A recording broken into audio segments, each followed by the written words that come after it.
What's up mga papi? Today meron tayong Anta PG7 running shoes. Sulit ba siya? Comfortable ba siya? Totoo bang pang running siya? Let's find out. So let's do this! Throw your hands up if you with it, drop it.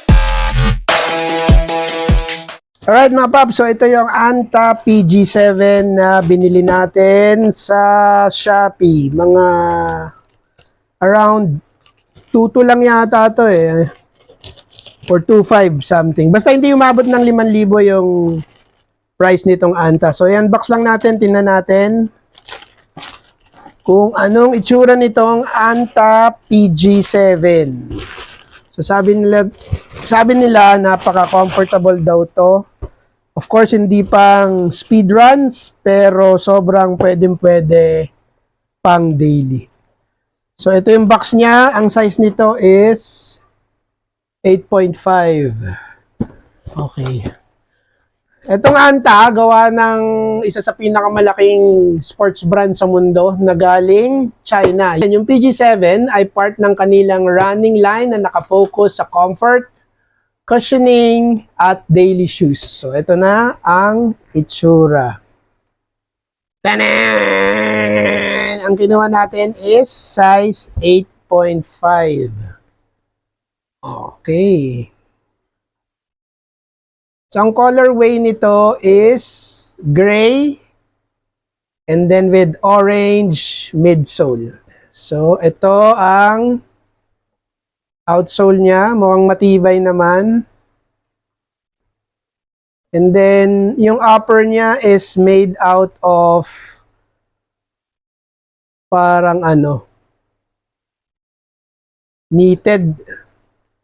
Pero hindi siya kaparis ng mga regular running shoes na binibili natin sa X-Step na sobrang kitang-kita na yung loob. Ito hindi eh. Pero hindi naman kasi siya design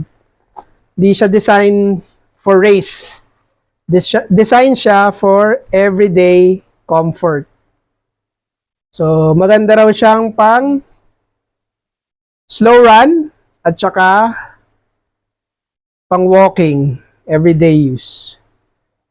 Alright, so yung midsole nito is what they call the PG7 cushioning. Super lambot and feeling ko lang, very absorbent to sa impact. So, ma-absorb niya yung impact ng pagbaksak ng paa natin sa pavement. Yung upper niya is made out of breathable mesh. Pero feeling ko pagka medyo lumagpas ka na sa 10 kilometers, baka mainit to kasi medyo makapal eh. Yung outsole niya is made out of grip rubber. Kaya tingin ko lang kapit na kapit to sa semento. Yung drop niya is around 6 mm. So saktong-sakto lang for daily running. And then, mukha naman siyang true to size. So, subukan natin. Isusukat ko, mga paps. Okay, mga paps, sukat lang natin. Tingnan natin kung true to size to. 8.5 yung kinuha ko. True to size naman, mga papi. Tingnan lang natin yung fit sa paa ko.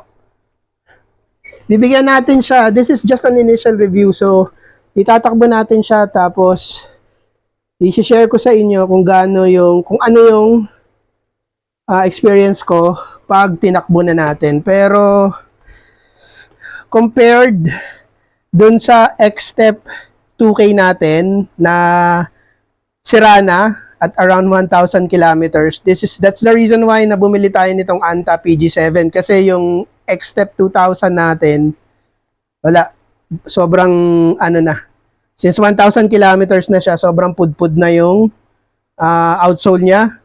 And medyo may discomfort na tayong nararamdaman pag tinatakbo. So, ito yung kapalit ng X-Step natin. Pang lang to, pang daily slow runs. Hindi naman siya, again, hindi siya pang race, hindi siya race shoes. Hindi rin siya plated na shoes. So, lang to, pang chill run. So, ayan yung itsura niya. So far, mukhang malambot naman. Hindi naman tayo dinisappoint. Ang talagang wow factor dito is yung price point niya. Putek, mga paps, sobrang mura nito. Parang hindi ka makakakuha ng ganitong quality na sapatos for less than 3K. Parang 2.5 lang yata ito eh, or 2.2. Something like that. Tingnan nyo na lang sa Shopee, lalagay ko yung link para makita nyo. So again, saan ba bagay itong sapatos na to? Itong shoes na to is for your daily runs. This is not a race shoes. Pwede rin siyang pang walking at pang errands pagka may pupuntahan ka and gusto mong magsuot ng sapatos na pwede mong isuot buong maghapon para sa errands mo. Pwede rin siyang pang gym at saka pang treadmill. And of course, pwede mo siyang gamitin for your recovery run.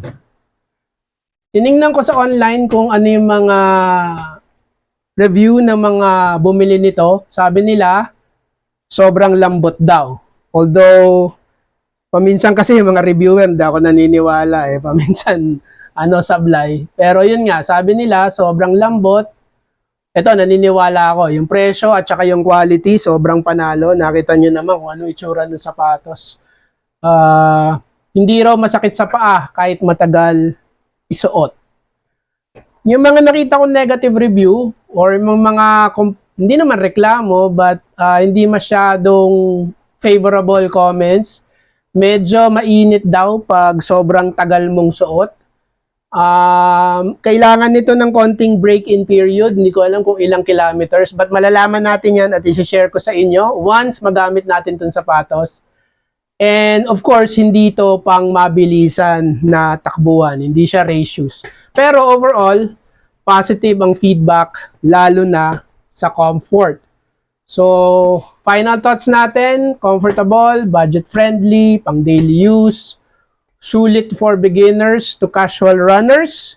Kung gusto mo ng running shoes na para kang nakaapak sa cloud, mukhang ito na yon, Anta PG7.